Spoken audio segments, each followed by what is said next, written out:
Hi hello ನಮಸ್ಕಾರ. ನಮ್ಮ ಟಿವಿಯ ಜನಧ್ವನಿ ನೇರ ಪ್ರಸಾರ ಕಾರ್ಯಕ್ರಮಕ್ಕೆ ಸ್ವಾಗತ. ನಾನು ನಿಮ್ಮ ಧ್ವನಿ ಶಶಾಂಕ್ ಕೋಡೂರು. ಸೊ ಇವತ್ತಿನ ಜನಧ್ವನಿಯಲ್ಲಿ ಕರಾವಳಿಗೆ ಅಥವಾ ರಾಜ್ಯಕ್ಕೆ ಸಂಬಂಧಪಡದ ಸುದ್ದಿ ಅಂತ ಹೇಳೋದಕ್ಕಿಂತ ಇದು ಇಡೀ ದೇಶಕ್ಕೆ ಸಂಬಂಧಪಟ್ಟಂತಹ ಸುದ್ದಿ. ವಿದೇಶದಲ್ಲಿ ಆಗ್ತಾ ಇರುವಂತಹ ಒಂದು ಘಟನೆಯ ಕುರಿತಾಗಿ ಇಡೀ ದೇಶ ಎಚ್ಚೆತ್ತುಕೊಳ್ಳಬೇಕಾದಂತಹ ಸುದ್ದಿ. ಜಾತ್ಯತೀತತೆ ಸೆಕ್ಯುಲರಿಸಮ್ ಅಂತ ಹೇಳಿ ಬಾಯ್ ಬಡ್ಕೊಳ್ಳುವವರು ಮಿಸ್ ಮಾಡದೆ ನೋಡಲೇಬೇಕಾದಂಥ ಸ್ಟೋರಿ ಇದು. ನೆರೆ ರಾಷ್ಟ್ರ ಬಾಂಗ್ಲಾದಲ್ಲಿ ಏನಾಗ್ತಾ ಇದೆ, ಆ ದೇಶದ ಸುದ್ದಿ ನಮಗ್ಯಾಕೆ ಅನ್ನುವಂತಹ ಎಡಬಿಡಂಗಿಗಳಿಗೆ ಇದು ಸ್ಪೆಷಲಿ ಗಮನಿಸಬೇಕಾದಂತಹ ಸ್ಟೋರಿ. 1941ರಲ್ಲಿ 28% ಹಿಂದೂಗಳಿದ್ದಂತಹ ಆ ರಾಷ್ಟ್ರದಲ್ಲಿ ಈಗ 7.95%.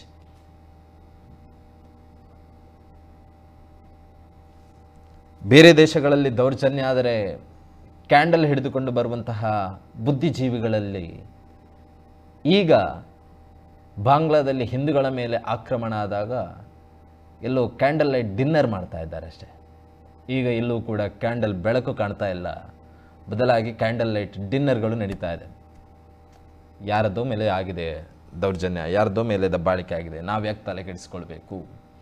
ಈ ವಿಚಾರದಲ್ಲಿ ಇವತ್ತಿನ ಚರ್ಚೆಯನ್ನು ಮುಂದುವರಿಸೋಣ. ನಮ್ಮ ಜೊತೆ ಅತಿಥಿಗಳು ಕೂಡ ಕಾರ್ಯಕ್ರಮದಲ್ಲಿ ಜಾಯ್ನ್ ಆಗಿದ್ದಾರೆ.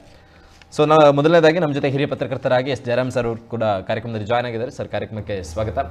ಆ್ಯಂಡ್ ವಿಶ್ವ ಹಿಂದೂ ಪರಿಷತ್ತಿಂದ ಪ್ರದೀಪ್ ಸರಿಪಳ್ಳ ಅವರು ಕೂಡ ನಮ್ಮ ಜೊತೆ ಕಾರ್ಯಕ್ರಮದಲ್ಲಿ ಜಾಯ್ನ್ ಆಗಿದ್ದಾರೆ. ಸರ್, ತಮಗೂ ಕೂಡ ಈ ಕಾರ್ಯಕ್ರಮಕ್ಕೆ ಸ್ವಾಗತ. ಜಯರಾಮ್ ಸರ್, ಮೊದಲನೇದಾಗಿ ನೋಡೋದಾದರೆ ಬಾಂಗ್ಲಾದಲ್ಲಿ ಆಗ್ತಾ ಇರುವಂತಹ ಈ ಒಂದು ದೌರ್ಜನ್ಯದ ವಿಚಾರದಲ್ಲಿ ದೇಶದಲ್ಲಿ ಕೇವಲ ಸ್ವತಂತ್ರ ಅನ್ನುವಂಥ ರೀತಿಯಲ್ಲಿ ಅನೇಕ ವಿಚಾರಗಳು ನಡೆದು ಹೋಗಿದೆ. ಆದರೆ ಈಗ ಪ್ರಸ್ತುತ ಜೀವನೋಪಾಯಕ್ಕೋಸ್ಕರ ಅಲ್ಲಿರುವಂಥ ಜನರ ಒಂದು ಬೇಡಿಕೆಯನ್ನು ಈಡೇರಿಸೋದಕ್ಕೂ ಕೂಡ ಸರ್ಕಾರಗಳಿಂದ ಆಗ್ತಾ ಇಲ್ಲ, ಬದಲಾಗಿ ವ್ಯತಿರಿಕ್ತವಾದಂಥ ಪರಿಣಾಮಗಳಾಗ್ತಾ ಇದೆ. ಫಸ್ಟ್ ರಿಯಾಕ್ಷನ್ ಹೇಳೋದಾದರೆ, ಬಾಂಗ್ಲಾದೇಶದಲ್ಲಿ ಅದು ಅಧಿಕೃತವಾಗಿ ಇಸ್ಲಾಮನ್ನು ತನ್ನ ಧರ್ಮ ಅಂತ ಘೋಷಿಸಿಕೊಂಡಿದೆ. ಆದರೆ ಅಲ್ಲಿ 2022ರ ಅಂಕಿಅಂಶಗಳು ಇದನ್ನು ಬಿಡುಗಡೆ ಮಾಡಿದ್ದು ಬಾಂಗ್ಲಾದೇಶ್ ಬ್ಯೂರೋ ಆಫ್ ಸ್ಟ್ಯಾಟಿಸ್ಟಿಕ್ಸ್ ಅಂತ. 91% ಮುಸ್ಲಿಮರಿದ್ದಾರೆ. ತಾವು ಹೇಳಿದಾಗೆ ಆವತ್ತಿನಿಂದ ಇತರ ಅಲ್ಪಸಂಖ್ಯಾತ ಧರ್ಮದವರ ಜನಸಂಖ್ಯೆ ಕುಸಿತಾ ಬಂದಿದೆ. ನಾವು ಇಟ್ ಈಸ್ ಅಪ್ರಾಕ್ಸಿಮೇಟ್ಲಿ 8.5%. ಇದರಲ್ಲಿ ಹಿಂದೂಗಳು, ಬುದ್ಧರು, ಕ್ರಿಶ್ಚಿಯನ್ರು ಇದ್ದಾರೆ. ಶೇಖ್ ಹಸೀನಾ ಅಲ್ಲಿ 2 ಅಧಿಕಾರದ ಗುಂಪುಗಳು, ಖಾಲಿದಾ ಮತ್ತು ಶೇಖ್ ಹಸೀನಾ. ತಾವು ಪ್ರಸ್ತಾಪ ಮಾಡಿದರೆ ಭಾರತದಲ್ಲಿ ಆಶ್ರಯ ಪಡೆದಿದ್ದಾರೆ. ಅಲ್ಲಿ 2 ಗುಂಪುಗಳಲ್ಲಿ ಹಸೀನಾ ಆ ದೇಶದ ಚುಕ್ಕಾಣಿ ಹಿಡಿದಷ್ಟು ಕಾಲವೂ ಭಾರತ ಜೊತೆಗೆ ಒಂದು ಸೌಹಾರ್ದಯುತವಾದ ಸಂಬಂಧವನ್ನು ಸ್ಥಾಪಿಸಿಕೊಂಡು ಬಂದಿತ್ತು. ಅವರಿಗೆ ಮತ್ತು ಈಗ ಮಧ್ಯಂತರ ಸರ್ಕಾರ ನಿರ್ವಹಿಸ್ತಾ ಇರುವಂತಹ ಮೊಹಮ್ಮದ್ ಯೂನುಸ್ ಅವರಿಗೂ ಒಂದು ದೃಷ್ಟಿಯಿಂದ ಹಾವು ಮುಂಗುಸಿ ರೀತಿಯ ಸಂಬಂಧ. ಅವರು ಒಂದು ಕಾಲದಲ್ಲಿ ಮೊಹಮ್ಮದ್ ಯೂನುಸ್ ತಾನು ಇಲ್ಲಿಯ ರಾಜಕೀಯಕ್ಕೆ ಹೊಂದುವುದಿಲ್ಲ ಅಂತ ಹೇಳಿಕೊಂಡು ರಾಜಕೀಯದಿಂದ ಹೊರಗಿದ್ದವರು. ಆ ಸಾಧ್ಯತೆ ಅವರು ನಾನು ರಾಜಕೀಯಕ್ಕೆ ಬರಬಹುದಾ, ಹೊಂದಬಲ್ಲೇನಾ ಅಂತ ಹೇಳೋ ಒಂದು ಪರಿಶೀಲನೆ ಮಾಡ್ತಿರುವಂಥ ಸಂದರ್ಭದಲ್ಲಿ ಹಸೀನಾ ಅವರನ್ನು ಏನು ಮಾಡ್ತಾರೆ ಅಂತ ಹೇಳಿದರೆ, ಅವರು ಒಂದು ಸಾಲ ಕೊಡುವಂತಹ ಒಂದು ಬ್ಯಾಂಕಿಗೆ ಒಂದು ಯೋಜನೆಗೆ ಮುಖ್ಯಸ್ಥರಾಗಿರ್ತಾರೆ. ಅವರನ್ನು ಆ ಜವಾಬ್ದಾರಿಯಿಂದ ಬಿಡುಗಡೆ ಮಾಡ್ತಾರೆ. ಶೇಖ್ ಹಸೀನಾ ಅವರು ಅದನ್ನು ಬಿಡುಗಡೆ ಮಾಡ್ತಾರೆ. ಆಗ ಇವರ ಪರವಾಗಿ ವಕಾಲತ್ತು ಮಾಡಲಿಕ್ಕೆ ಅಮೆರಿಕದಿಂದ ಆಗ ಅಮೆರಿಕದ ಸ್ಟೇಟ್ ಕಾರ್ಯದರ್ಶಿ ಆಗಿದ್ದಂಥ ಹಿಲರಿ ಕ್ಲಿಂಟನ್ ಅವರು ಢಾಕಾಗೆ ಬಂದು ಖುದ್ದಾಗಿ ಯೂನುಸ್ ಅವರಿಗೆ ಅವಮಾನ ಮಾಡಬೇಡಿ ಅಂತ ಹೇಳುವಂಥ ಒಂದು ಪರಿಸ್ಥಿತಿ ಬರ್ತದೆ. ಬಟ್ ಅವ್ರು ಬಂದದ್ರ ಬಗ್ಗೆ ದಾಖಲೆ ನಮಗೆ ಸಿಕ್ಕೋದಿಲ್ಲ. ಮಾಡಲಿಕ್ಕೆ ಸಿದ್ಧರಿದ್ದರು. ಅಂದರೆ ಇವತ್ತು ಯೂನುಸ್ ಬೇರೆ ಬೇರೆ ಸಿದ್ಧಾಂತಗಳು ಹೇಳ್ತಿದ್ದಲ್ಲ, ಅಮೆರಿಕದ ಡೀಪ್ ಸ್ಟೇಟ್ ಥಿಯರಿ ಇತ್ಯಾದಿಗಳು ಅದಕ್ಕೆ ಸರಿ ಹೊಂದುವ ರೀತಿಯಲ್ಲಿ ಇದ್ದಾರೆ. ಅಂದರೆ ಮೊಹಮ್ಮದ್ ಯೂನುಸ್ ಇವತ್ತು ಏನೇ ಮಾಡಿದ್ರು ಅದು ಅಮೆರಿಕದ ಕೈಗೊಂಬೆಯಾಗಿ ಮಾಡ್ತಾರೆ. ಬಹುಶಃ ಈ ಒಂದು ಸಂಪರ್ಕ, ಅದಕ್ಕೆ ಈ ರೀತಿಯ ಒಂದು ಸಂಬಂಧ ಅಲ್ಲಿದೆ. ಶೇಖ್ ಹಸೀನಾರಿಗೆ ಭಾರತ ಯಾಕೆ ಆಶ್ರಯ ಕೊಟ್ಟಿತ್ತು ಅಂತ ಹೇಳಿದರೆ, ಶೇಖ್ ಹಸೀನಾ ಬಹಳ ಹಿಂದಿನಿಂದಲೂ ಭಾರತದ ಜೊತೆ ಮೊದಲೇ ಹೇಳಿದಾಗೆ ಸೌಹಾರ್ದಯುತ ಸಂಬಂಧ ಹೊಂದಿದ್ರು. 2009ರ ಫೆಬ್ರವರಿಯಲ್ಲಿ ಬಾಂಗ್ಲಾದೇಶದ ರೈಫಲ್ಸ್ ಅಂತ ಹೇಳೋದು ಒಂದು ದಂಗೆ ಹೇಳ್ತದೆ. ಅದನ್ನ ಮ್ಯೂಟಿನಿ ಅಂದರೆ ಮಿಲಿಟರಿ ದಂಗೆ ಅಂತೇಳಿ ಹೇಳ್ತಾರೆ. ಆಗ ಈ ದಂಗೆಯಲ್ಲಿ ರೈಫಲ್ಸ್ ತುಕಡಿ ಅಲ್ಲಿಯ ಅಧಿಕಾರಿಗಳನ್ನು ಅವರ ಕುಟುಂಬದವರನ್ನು ಕೊಲೆ ಮಾಡ್ತದೆ. ಆವಾಗ ಹಸೀನಾ ಹೊಸದಿಲ್ಲಿಗೆ ಡಯಲ್ ಮಾಡ್ತಾರೆ, ಭಾರತದ ಸೇನೆಯ ಸಹಾಯವನ್ನು ಕೇಳ್ತಾರೆ. ಇದೆಲ್ಲ ತುಂಬ ಬಹಿರಂಗಕ್ಕೆ ಬಂದು ಮಾಧ್ಯಮಗಳಲ್ಲಿ ಚರ್ಚೆ ಆಗದೇ ಇದ್ದರೂ ಸಹ ನಿಮಗೆ ಇದರ ಬಗ್ಗೆ ಕೆಲವು ದಾಖಲೆಗಳು ಸಿಗ್ತವೆ. ಆ ಸಂದರ್ಭದಲ್ಲಿ ಭಾರತ ದೇಶ ಮಧ್ಯಪ್ರವೇಶ ಮಾಡ್ತದೆ. ಈ ಎಲ್ಲ ಕಾರಣಗಳಿಂದ ಅಲ್ಲಿನವರಿಗೆ ಹಸೀನಾ ವಿರುದ್ಧ ಒಂದು ಆಕ್ರೋಶ ಇದ್ದೇ ಇದೆ. ಆದರೆ ಹಸೀನಾ ಅದರಲ್ಲಿ ತಪ್ಪು ಮಾಡಿದ್ರಾ? ಇಲ್ಲ. ಯಾಕಂದರೆ ಬಾಂಗ್ಲಾ ಸುತ್ತ ನೋಡಿ, ಚೀನಾಕ್ಕೆ ಅಲ್ಲಿ ಹಿತಾಸಕ್ತಿ ಇದೆ, ಪಾಕಿಸ್ತಾನದಲ್ಲೂ ಚೀನಾಕ್ಕೆ ಹಿತಾಸಕ್ತಿ ಇದೆ, ಬಾಂಗ್ಲಾದೇಶದಲ್ಲೂ ಚೀನಾಕ್ಕೆ ಹಿತಾಸಕ್ತಿ ಇದೆ. ಆದರೆ ಈ ಪಾಕಿಸ್ತಾನದಿಂದ ಬೇರ್ಪಟ್ಟು ಬಾಂಗ್ಲಾದೇಶ ಆದಾಗ ಅದು ಕೆಲವು ದೃಷ್ಟಿಯಿಂದ ಸಂಸ್ಕೃತಿ ಮತ್ತು ಭಾಷಿಕವಾಗಿ ನಮ್ಮ ಪಂಜಾಬ್ ಪ್ರಾಂತ್ಯವನ್ನು ಹೋಲ್ತದೆ. ಅಂದರೆ ಆ ಭಾಗದಲ್ಲಿ ಒಂದು ಸಂಪರ್ಕವನ್ನು ಹೊಂದಿದ್ದಂತಹ ಪ್ರದೇಶ ಅದು. ಬಾಂಗ್ಲಾದೇಶಿಯರು ಅವರ ಐಡೆಂಟಿಟಿಯೇ ಬಾಂಗ್ಲಾದೇಶಿಯರು ಅಂತ ಹೇಳುವಂಥದ್ದು, ಅದು ಪಾಕಿಸ್ತಾನಿಯರು ಅಂತ ಹೇಳೋದಿಲ್ಲ, ಬಾಂಗ್ಲಾದೇಶಿಯರು ಅಂತ ಹೇಳುವ ಒಂದು ಐಡೆಂಟಿಟಿಯನ್ನು ಇಟ್ಟುಕೊಂಡಂಥ ಭಾಗ ಅದು. ಹಾಗಾಗಿ ಈ ಸಂದರ್ಭದಲ್ಲಿ ಭಾರತ ಅದಕ್ಕೆ ನೆರವು ಕೊಡ್ತದೆ ಮತ್ತು ತನ್ನ ನೆರೆಯ ದೇಶ ಅಂತ ಹೇಳುವ ಕಾರಣದಿಂದ ಅದಕ್ಕೆ ನೆರವು ಕೊಡ್ತಾ ಬರ್ತದೆ. ಆದರೆ ಯಾವಾಗ ಹಸೀನಾ ಭಾರತಕ್ಕೆ, ಅಲ್ಲಿಯ ಒಂದು ದಂಗೆಯಿಂದಾಗಿ ಭಾರತಕ್ಕೆ ಪಲಾಯನ ಮಾಡಿದರು, ಅಲ್ಲಿಯ ಆಕ್ರೋಶ, ಇಡೀ ಆಕ್ರೋಶ ಏನದು ಈ ವರ್ಷದ ಒಂದು ವಿದ್ಯಾರ್ಥಿಯ ದಂಗೆ ಅಂತ ಹೇಳ್ಬೋದಾ, ಅಥವಾ ಅದರೊಟ್ಟಿಗೆ ಮಿಲಿಟರಿ ಸೇರಿ ನಡೆಸಿದಂಥ ಹೋರಾಟ ಹೇಳ್ಬೋದು, ಅಥವಾ ಒಟ್ಟು ಟೋಟಲಿ ಒಂದು ದಂಗೆ ಇಡೀ ಭಾರತದ ವಿರೋಧಿ ಆಕ್ರೋಶವನ್ನು ಸೃಷ್ಟಿ ಮಾಡ್ತದೆ. ಅದರ ನೇರ ಪರಿಣಾಮವೇ ಒಂದು ಸೆಡಿಷನ್ ಆ್ಯಕ್ಟ್ನಲ್ಲಿ, ದೇಶದ್ರೋಹದ ಕಾಯ್ದೆಯಲ್ಲಿ ಬಾಂಗ್ಲಾದೇಶದ ಧ್ವಜಕ್ಕಿಂತ ಎತ್ತರದಲ್ಲಿ ಧಾರ್ಮಿಕ ಧ್ವಜವನ್ನು ಹಾರಿಸಿದ್ರು ಅಂತ ಹೇಳುವ ಆರೋಪದಲ್ಲಿ ಇಸ್ಕಾನ್ ಗುರು ಚಿನ್ಮಯಿ ಕೃಷ್ಣದಾಸ್ ಅವರನ್ನು ಬಂಧಿಸಲಾಗ್ತದೆ. ಇದರ ನಂತರ ಬಾಂಗ್ಲಾದೇಶದಲ್ಲಿ ಯಾವುದೂ ಕೂಡ ಕಾನೂನು ಸುವ್ಯವಸ್ಥೆಯ ನಿಯಂತ್ರಣದಲ್ಲಿ ಇಲ್ಲ. ಅಕ್ಷರಶಃ ಅದು ದೊಂಬಿಯ ದೇಶವಾಗಿ ಪರಿವರ್ತಿತ ಆಗಿದೆ. ಇಲ್ಲಿರುವಂಥ ಪ್ರಶ್ನೆ ಏನಂತಂದರೆ, ಇಸ್ಕಾನ್ ಒಂದು ಕಾಲದಲ್ಲಿ ಭಾರತ ಕೂಡ, ಬಾಂಗ್ಲಾದೇಶ ಇವತ್ತು ಏನಾದರೂ ಸುಸ್ಥಿತಿಯಲ್ಲಿ ಇದೆ ಅಂತಾದರೆ ಅದಕ್ಕೆ ಮಾನವೀಯ ನೆಲೆಯಲ್ಲಿ ಭಾರತ ಕೊಟ್ಟಂಥ ನೆರವು ಕೂಡ ಕಾರಣ. ಅದೇ ರೀತಿ ಬಾಂಗ್ಲಾದೇಶಿಯರು ಆಹಾರ ಇಲ್ಲದೆ ಸಾಯುವಂಥ ಸ್ಥಿತಿ ಬಂದಾಗ ಇಸ್ಕಾನ್ ಅವರಿಗೆ ಉಚಿತವಾದ ಊಟ ಉಪಹಾರವನ್ನು ಒದಗಿಸಿದೆ. ಇಂಥ ಸ್ಥಿತಿಯಲ್ಲಿ ಅಲ್ಲಿ ಬರೇ ಧರ್ಮದ ಒಂದು ಅಮಲನ್ನು ತಲೆಗೆರೆಸಿಕೊಂಡವರು ಮಾಡ್ತಿರುವಂಥ ಕೃತ್ಯ ಇವತ್ತು ಇಡೀ ದೇಶವನ್ನು ಅನಾಗರಿಕ ದೇಶವಾಗಿ ಚಿತ್ರಿಸಿದೆ. ಅಲ್ಲಿಯ ಖಚಿತವಾದ ಅಂಕಿಅಂಶಗಳು ಯಾಕೆ ನಮಗೆ ಲಭ್ಯ ಆಗ್ತಿಲ್ಲ ಅಂತಂದರೆ, ಅದು ನಮ್ಮ ತಕ್ಷಣಕ್ಕೆ ನೆರೆಯದ, ಅಂದರೆ ಹತ್ತಿರದಲ್ಲಿರುವ ನೆರೆಯ ರಾಷ್ಟ್ರ ಆಗಿರೋದ್ರಿಂದ ಅಲ್ಲಿ ಏನು ನಡೀತಿದೆ ಎಂಬುದು ಬರೇ ಊಹಾಪೋಹಕ್ಕೆ ನಿಂತಿದೆ. ಮತ್ತು ಇವತ್ತು ನಮ್ಮಲ್ಲಿ ಬಹಳ ದುರಂತ ಏನಂತಂದರೆ, ಇಸ್ರೇಲ್ ಪ್ಯಾಲೆಸ್ಟೀನ್ ಯುದ್ಧ ಆದಾಗ ಯಾರಿಗೋ ನೋವಾಗಿದೆ ಅಂತೇಳಿ ನಮ್ಮ ಮಂಗಳೂರಿನ ಹಂಪನಕಟ್ಟೆಯಲ್ಲಿ ಹಳೆಯ ಕ್ಲಾಕ್ ಟವರ್ ಹತ್ರ ಎಲ್ಲ ಪ್ರತಿಭಟನೆಗಳು ನಡೀತದೆ. ದೇವರ ದಯೆಯಿಂದ ಅವರಿಗೆ ಕಣ್ಣು ಕಾಣೋದಿಲ್ವೋ, ಕಿವಿಯೂ ಕೇಳೋದಿಲ್ವೋ, ಏನೋ ಗೊತ್ತಿಲ್ಲ. ಇವತ್ತು ಯಾರು ಹಿಂದೂ ಸಂಘಟನೆಗಳು ಬಿಟ್ಟರೆ ಯಾವುದೇ ಪ್ರತಿಭಟನೆ. ಹಾಗಿದ್ರೆ ಇವರ ಮಾನವೀಯತೆ ಎಲ್ಲಿದೆ? ಗುಲಾಬಿಯಲ್ಲಿದೆ? ಲಾಟನ್ ಎಲ್ಲಿದೆ? ಇವೆಲ್ಲವೂ ಇವತ್ತು ಪ್ರಶ್ನಾರ್ಹ ಆಗಿದೆ. ಹಾಗಿದ್ರೆ ಜಾತ್ಯತೀತದ ಯಾರಿಗೆ? ಜಾತ್ಯತೀತೆಯ ವ್ಯಾಖ್ಯೆಗೆ 2 ಕೊಡಬೇಕು. ಎಲ್ಲ ಧರ್ಮಗಳನ್ನು ಪ್ರೋತ್ಸಾಹಿಸೋದು ಇಲ್ಲ, ಚೀನಾದ ಹಾಗೆ ನೀವು ಫುಲ್ಲ ಯಾವ ಧರ್ಮಕ್ಕೂ ಪ್ರವೇಶ ಇಲ್ಲ ಅಂತ ಹೇಳೋದು. ಇವರ ಜಾತ್ಯತೀತತೆ ಯಾವುದು? ಕಾಂಗ್ರೆಸ್ನ ನಾಯಕರು ಇವತ್ತಿನ ತನಕ ಬಾಯಿ ತೆರೆದದ್ದು ಯಾರಿಗೂ ಗೋಚರಿಸಿಲ್ಲ. ಆದ್ದರಿಂದ ಒಂದು ಬಾಂಗ್ಲಾದ ಸಂಕಷ್ಟದಿಂದಾಗಿ ಭಾರತ ಕೂಡ ಇವತ್ತೊಂದು ಸಂಕಷ್ಟದ ಪರಿಸ್ಥಿತಿಯಲ್ಲಿದೆ. ಮತ್ತು ಇದನ್ನು ಹಿಂದೂ ಧರ್ಮದ ಮೇಲೆ ಮುಸ್ಲಿಂ ರಾಷ್ಟ್ರ ನಡೆಸ್ತಿರುವ ಹಲ್ಲೆ ಅಂತ ಒಂದು ಪರಿಗಣಿಸುವಂಥ ಪರಿಸ್ಥಿತಿ ಇವತ್ತು ರೂಪುಗೊಂಡಿದೆ. ಖಂಡಿತ. ಇವತ್ತಿನ ಪ್ಯಾನಲ್ ಡಿಸ್ಕಷನ್ ಅಲ್ಲೂ ಕೂಡ ಯಾವುದೇ ರಾಜಕೀಯ ವ್ಯಕ್ತಿಗಳನ್ನು ಕೂತ್ಕೊಳಿಸ್ತಿಲ್ಲ. ರೀಸನ್ ಕೇವಲ ತಮ್ಮ ರಾಜಕೀಯ ವಿಚಾರವನ್ನು ಚರ್ಚಿಸುವಂತಹ ಘಟನೆ ಅಥವಾ ವಿಚಾರ ಇದಲ್ಲ.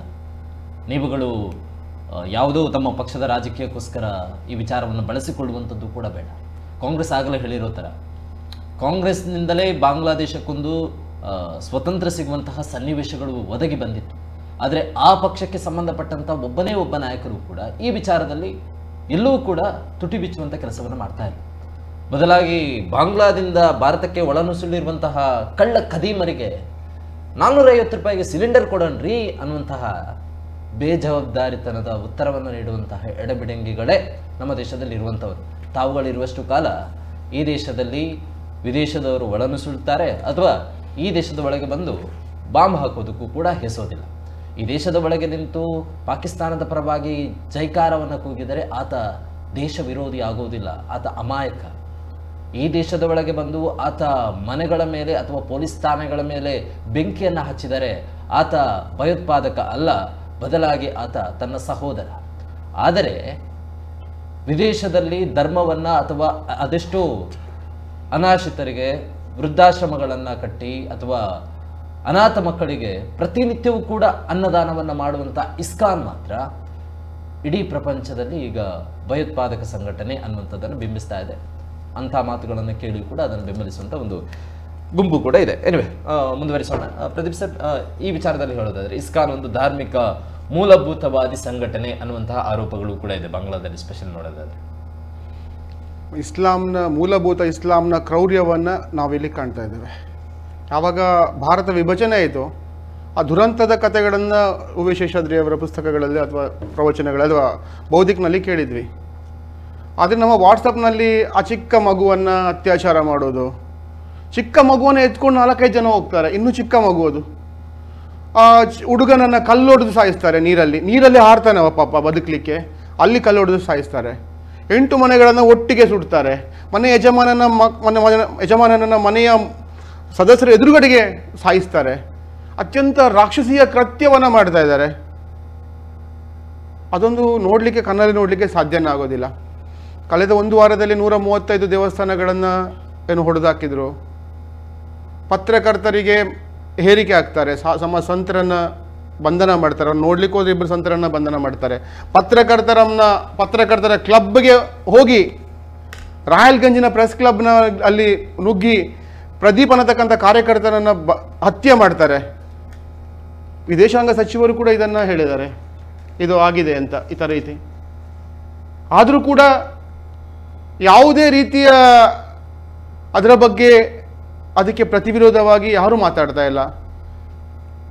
ಒಂದು ಕಲ್ಲಂಗಡಿಯ ವಿಷಯ ಬಂದಾಗ ಇಡೀ ದೇಶ ಮರಗಿತ್ತು, ಕಲ್ಲಂಗಡಿಗೆ ಮರಗಿತ್ತು, ದೀಪಗಳು ಹೋದು, ಟಾರ್ಚ್ ಹೋಯ್ತು, ಕಾಟಿಪಳ್ಳ ಮಾತಾಡಿದ, ಬಜಾಲ್ ಮಾತಾಡಿದ, ಇಲ್ಲಿ ರೋಡಲ್ಲಿ ಹೊರಲಾಡಿದ್ರು. ಹಾಗಾದರೆ ಹಿಂದೂಗಳ ಹತ್ಯೆನಾದಾಗ, ಈ ರೀತಿಯ ಹಿಂದೂಗಳ ಮೇಲೆ ದೌರ್ಜನ್ಯ ಆದಾಗ, ಈ ಕುಳಾಯಿ ಪ್ರದೇಶ ಅಥವಾ ಈ ಸುರತ್ಕಲ್ ಪ್ರದೇಶ ಇವತ್ತು ಭಾರತದಲ್ಲಿದ್ದಾಗ ರಾತ್ರಿ ಕಳೆದು ಬೆಳಗಾಗುವುದರೊಳಗೆ ಬೇರೆ ದೇಶ ಅಂತ ಆದಾಗ, ಇಸ್ಲಾಂ ದೇಶ ಅಂತ ಆದಾಗ, ಅಲ್ಲಿನ ಮೂಲಭೂತವಾದಿ ಅಲ್ಲಿಯೇ ಬುಟ್ಟಿ ಬೆಳೆದ ಹಿಂದೂಗಳು ತಪ್ಪು ಮಾಡಿದ್ರ? ಈ ಕುಟಿಲ ರಾಜಕೀಯ ನೀತಿಯಿಂದಾಗಿ ದೇಶ ವಿಭಜನೆಯಾಯಿತು. ಆ ವಿಭಜನೆಯ ದುರಂತದಿಂದಾಗಿ ಇವತ್ತು ಕೂಡ ಅಲ್ಲಿನ ಹಿಂದೂಗಳು ಅನುಭವಿಸುವಂತಾಯಿತು. ಯಾವುದೋ ಒಂದು ಮೀಸಲಾತಿ ಅಂತ ಸುಮ್ಮನೆ ಹೇಳಿ, ಆ ಹೋರಾಟ ಅಂತ ಹೇಳಿ, ಅಲ್ಲಿನ ಐಸಿಸ್ ಸಂಪರ್ಕ ಇರುವಂತಹ ಸಂಘಟನೆಗಳು ಹಿಂದೂಗಳನ್ನು, ಕಾಫಿರರನ್ನು, ಹಿಂದೂಗಳನ್ನು ಮಾತ್ರ ಅಲ್ಲ, ಕ್ರೈಸ್ತರನ್ನ, ಬೌದ್ಧರನ್ನ ಕೂಡ ಒಂದು ರೀತಿಯಲ್ಲಿ ವಿಚಿತ್ರವಾಗಿ ಹತ್ಯೆ ಮಾಡೋದು, ಅವರನ್ನು ದೌರ್ಜನ್ಯ ಮಾಡುವಂಥ ಕೆಲಸಗಳು ಅಲ್ಲಿ ಹಿಂದೂಗಳಿಗಾಗಲಿ ಅಲ್ಪಸಂಖ್ಯಾತರಿಗಾಗಲಿ, ಅಲ್ಲಿ ಅವರ ಜೀವಕ್ಕಾಗಲಿ ಅವರ ಆಸ್ತಿ ಪಾಸ್ತಿಗೆ ಭದ್ರತೆ ಇಲ್ಲ. ಇದಂತೂ ನೇರ. ಹಾಗಾಗಿ ಈ ಕೃತ್ಯವನ್ನು ಅತ್ಯಂತ ಅದರಲ್ಲಿ ವಾಟ್ಸಪ್ಪಲ್ಲಿ ನೋಡುವಾಗ ಮೈಯ ರಕ್ತ ಕುದಿಯುತ್ತೆ. ರಾಜಕೀಯ ಬಿಟ್ಟು ಎಲ್ಲ ಹಿಂದೂಗಳು ಒಂದಾಗಿ ಇದನ್ನು ವಿರೋಧ ಮಾಡುವಂಥದ್ದು. ಖಂಡಿತವಾಗಿ ನಮ್ಮದೇ ಒಂದು ದೇಶದ ಬಂಧುಗಳು ರಾಜಕೀಯ ಕುಟಿಲದಿಂದಾಗಿ ಬೇರೆ ದೇಶಕ್ಕೆ ಹೋಗುವಂತಾಯಿತು. ನಮ್ಮದೇ ದೇಶದವರಲ್ವ ಅವರು? ಒಂದು 50 ವರ್ಷಗಳ ಹಿಂದೆ, 70 ವರ್ಷಗಳ ಹಿಂದೆ ಭಾರತ ವಿಭಜನೆಯಾದಾಗ ಬೇರೆ ಹೋದದವರು ನಮ್ಮದೇ ಬಂಧುಗಳು. ಈಗಿನ ಈ ರಾಕ್ಷಸರ, ಮುಸ್ಲಿಂ ರಾಕ್ಷಸರ ಕೃತ್ಯಕ್ಕೆ ನಲುಗ್ತಾ ಇದ್ದಾರಲ್ವಾ, ಭಾರತ ಸ್ಪಂದಿಸಲೇಬೇಕು ಅದಕ್ಕೆ. ಆ ಆಗ್ರಹವನ್ನು ಇಟ್ಕೊಂಡು ನಾಳೆ ಪ್ರತಿಭಟನೆಯನ್ನು ಆಯೋಜಿಸಿದೆ. ಓಕೆ, ಪ್ರತಿಭಟನೆ ವಿಚಾರಕ್ಕೆ ಬರೋಣ. ಅದಕ್ಕಿಂತ ಮುಂಚೆ ಒಂದು ದೂರವಾಣಿ ಕರೆ ಇದೆ. ಹಲೋ ಹಲೋ ಸರ್, ನಮಸ್ತೆ. ನಾವು ಶೇಖರ್ ಬಗ್ಗೆ ಮಾತಾಡೋದು. ಎಸ್, ಹೇಳಿ ಸರ್. ಸರ್ ನೋಡಿ, ಈ ತರ ನೋಡಿ, ಎಲ್ಲ ಪ್ರಪಂಚದಲ್ಲಿ ಎಲ್ಲ ದೇಶದಲ್ಲಿ ಎಲ್ಲರೂ ಮಿಕ್ಸಾಗಿ ಇರ್ತಾರೆ. ಆದ್ರೆ ಆ ದೇಶದಲ್ಲಿ ಯಾಕೆ ನಾವು ಆ ದೇಶ ನಾವು ಬಾಕಿ ಯಾವ ಸಪೋರ್ಟ್ ಮಾಡಿ ತುಂಡು ಮಾಡಿ ಕೊಟ್ಟಿದ್ದಕ್ಕೆ ಇದು ನಮಗೆ ಪರಿಣಾಮ ಕೊಡ್ದವರು ನೋಡಿ. ಅವ್ರಿಗೆ ಇನ್ನು ಬರೋದು ಇಷ್ಟ ಇಲ್ಲ ಆದ್ರೆ ಅವ್ರನ್ನು ಇಲ್ಲಿ ಕಳಿಸಿ, ಇಲ್ಲಿ ಇದ್ದಾರಲ್ಲ ಅಲ್ಲಿ ಗಡಿ ಭಾಗದಲ್ಲಿ ಎಲ್ಲ ಮುಸ್ಲಿಮ್, ಆದ್ರೆ ಅವ್ರನ್ನು ಎಲ್ಲರನ್ನ ಬಾಂಗ್ಲಾದೇಶದಲ್ಲಿ ಬಂದ ಅವ್ರನ್ನ ಎಲ್ಲರನ್ನು ಓಡಿಸ್ಬಿಡ್ಬೇಕು. ಇಲ್ಲಿಂದ ಯಾರು ನಿಂತ್ಕೊಳ್ತೀವಿ, ಕದ್ದು ನಿಂತು ಹೋಗ್ತಾರೆ ಅಲ್ಲ. ಬಟ್ ಭಾರತದಲ್ಲಿ ಅಂತಹ ಕ್ರೂರ ಆಡಳಿತ ಇಲ್ಲ ಸರ್. ಯಾಕಂತ ಹೇಳಿದ್ರೆ ಇಲ್ಲಿರುವಂತಹ ಅಲ್ಪಸಂಖ್ಯಾತರಿಗೆ ಬಹುಸಂಖ್ಯಾತರಿಗಿಂತಲೂ ಕೂಡ ಹೆಚ್ಚಿನ ಅವಕಾಶಗಳನ್ನು ನೀಡುತ್ತೆ. ಬಿಕಾಸ್ ಇದು ಭಾರತ. ಬಂದು ಇಲ್ಲಿ ಆಧಾರ್ ಕಾರ್ಡ್ ಮಾಡ್ಕೊಂಡು ಅಲ್ಲಿ ಪಶ್ಚಿಮ ಬಂಗಾಳದಲ್ಲಿ ಮಮತಾ ಬ್ಯಾನರ್ಜಿ ಎಷ್ಟು ಜನಕ್ಕೆ ಮಾಡಿ ಕೊಟ್ಟಿದ್ದಾರೆ. ಡೆಫಿನೆಟ್ಲಿ, ಖಂಡಿತ. ಆಧಾರ್ ಕಾರ್ಡ್, ವೋಟರ್ ಐಡಿಗಳು ಅನೇಕ ಮಾಡಿಕೊಂಡು ಹೋಗಿ ವೋಟ್ ಬಹಿರಂಗ ಗೊತ್ತಿರುವ ವಿಚಾರ. ಕಲ್ಕತ್ತಾದಲ್ಲಿ ಅವ್ರೆಲ್ಲ ಇಲ್ಲ, ಅದೇ ಆಧಾರ್ ಕಾರ್ಡ್ ಎಲ್ಲ ಕಟ್ ಮಾಡಿ ಉಂಟಲ್ಲ, ಎಲ್ಲಾನು ಒಬ್ಬರು ಬಿಡಬಾರ್ದು. ಓಕೆ ಓಕೆ, ನನಗೆ ಎಸ್ ಹೇಳಿ ಸರ್. ನನಗೆ ಕಾಣ್ತದೆ ಈಗ ನಾವು ಜಾತ್ಯತೀತ ಸಂವಿಧಾನ ಅಂತೇಳಿ ಹೇಳ್ತೇವೆ. ಅದನ್ನು ಈ ಎರಡೂ ದೇಶಗಳ ಸಂಬಂಧವನ್ನು ಗಟ್ಟಿಗೊಳಿಸುವುದರಲ್ಲಿ ಬಹಳ ದೀರ್ಘಕಾಲ ಆಡಳಿತ ಮಾಡಿದಂಥ ಹಸೀನರ ವೈಫಲ್ಯವೂ ಇದೆ. ಯಾಕೆ ಹೇಳಿದರೆ, ಅವರಿಗೆ ಇವತ್ತು ಭಾರತ ದೇಶ ಆಶ್ರಯ ಕೊಟ್ಟಿದ್ದೆಲ್ಲ, ಅವರಿಗೆ ಸಂವಿಧಾನ ತಿದ್ದುಪಡಿ ಮಾಡಲಿಕ್ಕೆ ಅವಕಾಶ ಇತ್ತು. ಯಾಕೆ ಹೇಳಿದರೆ ನೋಡಿ, ಬಾಂಗ್ಲಾದೇಶ ಒಂದು ಇಸ್ಲಾಮಿಕ್ ರಾಷ್ಟ್ರ ಎಂದು ಘೋಷಿಸಿ ಜನರಲ್ ಎರ್ಷಾದ್ ತಂದಿದ್ದ ಸಂವಿಧಾನ ತಿದ್ದುಪಡಿಯನ್ನು ರದ್ದು ಮಾಡಲಿಕ್ಕೆ ಹಸೀನಾ ಅವರಿಗೆ ಒಳ್ಳೆಯ ಅವಕಾಶ ಸಿಕ್ಕಿತ್ತು. ಯಾಕಂದರೆ ಅವರು ಬಹುಮತದಲ್ಲಿ ಬಂದಿದ್ದರು, ದೀರ್ಘಕಾಲ ಆಡಳಿತ ಕೂಡ ಮಾಡಿದ್ದಾರೆ ಅವರು. ಬಟ್ ಅವರಿಗೆ ಮೀಸಲಾತಿಯನ್ನ ಜಾರಿ ಮಾಡೋದಕ್ಕೆ ಆಗಿಲ್ಲ. ಸಮಯದಲ್ಲೂ 2008 ಸಂದರ್ಭದಲ್ಲಿ ಅವರಿಗೆ ಏನು ಅಜೀರ್ಣ ಆಗುವಷ್ಟು ಬಹುಮತದಲ್ಲಿ ಬಂದ್ರಲ್ಲ ಅವರು, ಆ ಕಾಲದಲ್ಲಿ ಅವರಿಗೆ ಅವಕಾಶ ಇತ್ತು ಅಂತ ಅನೇಕ ರಾಜತಾಂತ್ರಿಕರು ಅವರ ಪುಸ್ತಕಗಳಲ್ಲೇ ಟಿಪ್ಪಣಿ ಮಾಡಿದ್ದಾರೆ. ಅದನ್ನು ಮಾಡ್ಬೋದಾಗಿತ್ತು ಅಂತ. ಆದರೆ ಅವ್ರು ಏನು ಮಾಡ್ತಾರೆ ನೋಡಿ, ಆ ತಿದ್ದುಪಡಿಯನ್ನು ಮಾಡೋದೇ ಇಲ್ಲ. ಅವರು ಆ ತಿದ್ದುಪಡಿಯನ್ನು ಉಳಿಸಿಕೊಳ್ತಾರೆ, ಇತರ ಬದಲಾವಣೆಗಳನ್ನು ಮಾಡ್ತಾರೆ. ದೇಶದೊಳಗೆ ಮತ್ತು ಮುಸ್ಲಿಂ ಜಗತ್ತಿನಿಂದ ಆಗ ಎಂಥ ಪ್ರಚಂಡ ಒತ್ತಡ ಬಂದಿದ್ರೂ ಕೂಡ ಮುಜೀಬ್ ಬಾಂಗ್ಲಾದೇಶವನ್ನು ಇಸ್ಲಾಂ ದೇಶ ಅಂತ ಅವರಿಗಿಂತ ಮೊದಲು ಆಳಿದವರು ಘೋಷಿಸಿರಲಿಲ್ಲ. ಈ ಹಂತದಲ್ಲಿ ಅದನ್ನು ಮಾಡಿದ್ರು ಅವರು. ಅಂದರೆ ಅದಕ್ಕೆ ಮೂಕ ಪ್ರೇಕ್ಷಕರಾಗಿದ್ದರು. ಇವತ್ತು ಕಾಂಗ್ರೆಸ್ಸು ದೇಶದಲ್ಲಿ ಏನು ಮಾಡ್ತಾ ಇದೆ, ಜಾತ್ಯತೀತತೆ ಮುಖವಾಡದಲ್ಲಿ ಇವತ್ತು ಕಾಂಗ್ರೆಸ್ಸನ್ನು ಟೀಕಿಸುವುದಂತಲ್ಲ, ನೀವು ಮೋದಿಯನ್ನು ಟೀಕಿಸುವ ಭರದಲ್ಲಿ ಏನು ಮಾಡ್ತಿದ್ರಿ? ಹಿಂದೂ ರಾಷ್ಟ್ರೀಯವಾದ ಅಂತ ಹೇಳ್ತೀರಿ, ರಾಷ್ಟ್ರೀಯವಾದ ಹಿಂದೂ ಅಂತ ರಾಷ್ಟ್ರೀಯವಾದ ಇದೆಯಾ ಅಲ್ಲಿ? ಅದಕ್ಕೆ ಹಿಂದೂ ನ್ಯಾಷನಲಿಸಮ್ ಅಲ್ವಾ, ರಾಷ್ಟ್ರೀಯವಾದ ಯಾವುದು ರಾಷ್ಟ್ರ ಮೊದಲು ಅಂತ ಹೇಳ್ತಿದ್ದಾರೆ, ಅಲ್ಲಿ ಹಿಂದೂ ಮೊದಲು ಅಂತ ಹೇಳ್ತಿರ್ಲಿಲ್ಲ. ಒಂದು ವೇಳೆ ಇವತ್ತು ಕೇಂದ್ರದಲ್ಲಿ ಆಡಳಿತ ಮಾಡ್ತಿರುವಂಥ ಒಕ್ಕೂಟ ಸರ್ಕಾರ ಹಿಂದುವೇ ಮೊದಲು ಅಂತ ಹೇಳಿದರೆ ಅದಕ್ಕೆ ಬೆಂಬಲ ಕೊಡ್ತಿರೋಂಥ ಮಿತ್ರ ಪಕ್ಷಗಳು ಅದರಿಂದ ವಿಘಟನೆ ಆಗ್ತಿದ್ದು. ಆದ್ದರಿಂದ ಎಲ್ಲಿಯೋ ಶೇಖ್ ಹಸೀನಾ ಇವತ್ತು ಆಶ್ರಯ ಪಡೆದಿದ್ದಾರಲ್ಲ, ಅವರು ಮಾಡಿದ ತಪ್ಪುಗಳಿಗಾಗಿ ಇವತ್ತು ಬಾಂಗ್ಲಾದೇಶದ ಹಿಂದೂಗಳು ಅನುಭವಿಸಬೇಕಾಗಿದೆ. ಯಾಕಂದರೆ ಚಿನ್ಮಯದಾಸರಿಗೆ ಇವತ್ತು ಜಾಮೀನೇ ಸಿಕ್ಕದಂಥದ್ದು ಹೋಗಿದ್ದಲ್ಲ, 2025 ಜನವರಿ 2 ಹೋಗಿದೆ ಅವರ ಜಾಮೀನು ಅರ್ಜಿಯ ವಿಚಾರಣೆ. ಈ ಪರಿಸ್ಥಿತಿ ಯಾಕೆ ಬಂತು? ಭಾರತದಲ್ಲಿ ನೀವು ಏನಾದರೂ ಮಾಡಿಕೊಂಡು ವಕೀಲರು ಸಾಲ್ಗಟ್ಟಿ ನಿಲ್ತಾರೆ. ನಮ್ಮ ಸೀನಿಯರ್ ಅಡ್ವೊಕೇಟ್ಗಳೇ ಒಂದು ಸರ್ತಿ ಹಾಜರಾಗಲಿಕ್ಕೆ 2 ಲಕ್ಷ 3 ಲಕ್ಷ 4 ಲಕ್ಷ 5 ಲಕ್ಷ ತಗೊಳ್ತಿರುವಂಥ ಸೀನಿಯರ್ ಕೌನ್ಸಿಲ್ಗಳಿದ್ದಾರಲ್ಲ, ಕೆಳಗಿನ ತನಕ ಗಮನ ಹಾಕುವವರು, ಅವರು ಧರ್ಮ ನೋಡೋದಿಲ್ಲ, ದುಡ್ಡು ಮಾತ್ರ ನೋಡ್ತಾರೆ. ಅಲ್ಲಿ ಯಾಕೆ ಇವತ್ತು ಹೀಗೆ ಆಗಿದೆ ಅಂದರೆ, ಧರ್ಮದ ವಿಷಯ ಬೀಜವನ್ನು ನೀವು ತುಂಬಿಸಿ ಆಗಿದೆ. ಈಗ ಇನ್ನು ಅದಕ್ಕೆ ಮುಕ್ತಿ ಇಲ್ಲ. ಆದ್ದರಿಂದ ಚಿನ್ಮಯದಾಸ್ ಅವರು ಅನ್ನ ಕೊಟ್ಟರು, ನಿಮಗೆ ಕಷ್ಟ ಕಾಲದಲ್ಲಿ ಸಹಾಯ ಮಾಡಿದರು, ಭಾರತದ ಪ್ರಧಾನ ಮೋದಿಯವರ ಆಕ್ಟ್ ಈಸ್ಟ್ ನೀತಿಯಿಂದ ನಿಮಗೆ ಬಹಳ ಪ್ರಯೋಜನ ಆಯಿತು. ಇದು ಯಾವುದು ಬಾಂಗ್ಲಾದೇಶ ಜನರಿಗೆ ನೆನಪಿಗೆ ಬರಲಿಲ್ಲ. ಇದೊಂದು ಧರ್ಮದ ಹೆಸರಿನಲ್ಲಿ ಮಾಡಿದಂಥ ಕೃತಜ್ಞತೆ ಇದು ಭಾರತ ದೇಶಕ್ಕೆ. ನೀವು ಸರಿಯಾಗಿ ಫ್ಯಾಕ್ಟ್ಗಳನ್ನು ನೀವು ಉಲ್ಲೇಖಿಸಿದೆ. ಯಾಕಂದರೆ ಮೋದಿಯವರು ಮಾತ್ರ ಬಾಂಗ್ಲಾದೇಶಕ್ಕೆ ಮಾಡಿದ್ರು, ಅದಕ್ಕಿಂತ ಮೊದಲು ಭಾರತದ ಭಾರತ ಪೂರ್ವಕ್ಕೆ ಹತ್ತಿರದ ನೀತಿಯನ್ನು ಮನಮೋಹನ್ ಸಿಂಗ್ಗೆ ಮಾಡಿದ್ದಾರೆ. ಅಲ್ಲಿ ಅವರು ಲುಕ್ ಈಸ್ಟ್ ಅಂತೇಳಿ ಹೇಳ್ತಾರೆ. ಪೂರ್ವದತ್ತ ನೋಡಿ ಅವರನ್ನು ಸಹ ಅಭಿವೃದ್ಧಿಗೆ ತನ್ನಿ ಅಂತಾರೆ. ನಮ್ಮದು ಮೊದಲಿಂದಲೂ ಭಾರತದ ಸಂಸ್ಕೃತಿ, ಈಗ ಹೇಳ್ತಿದ್ದಾರಲ್ಲ ಸರ್ವೇ ಜನ ಸುಖಿನೋ ಭವಂತು ಅಂತೇಳಿ ಪ್ರಧಾನಿ ಪದೇ ಪದೇ ಹೇಳ್ತಾರೆ ಅದನ್ನು. ಆದ್ದರಿಂದ ಇದು ಒಂದು ಪಕ್ಷವನ್ನು ಸಮರ್ಥನೆ. ಒಟ್ಟು ನೀವು ಮಾನವೀಯತೆಯನ್ನು ನೀವು ನೋಡುವಾಗ, ನಾವು ಇತಿಹಾಸವನ್ನು ತೆಗೆದ್ರೆ ಅಶೋಕ ಕಳಿಂಗ ಯುದ್ಧವನ್ನು ಯಾಕೆ ಸೋತೋದು, ಆಮೇಲೆ ಯಾಕೆ ಸೋತೋದ್ರು? ಯಾಕಂದ್ರೆ ಅವರು ಯುದ್ಧ ಮಾಡಲಿಲ್ಲ, ಹಿಂಸೆ ಮಾಡೋದಿಲ್ಲ ಹೇಳಿದರು.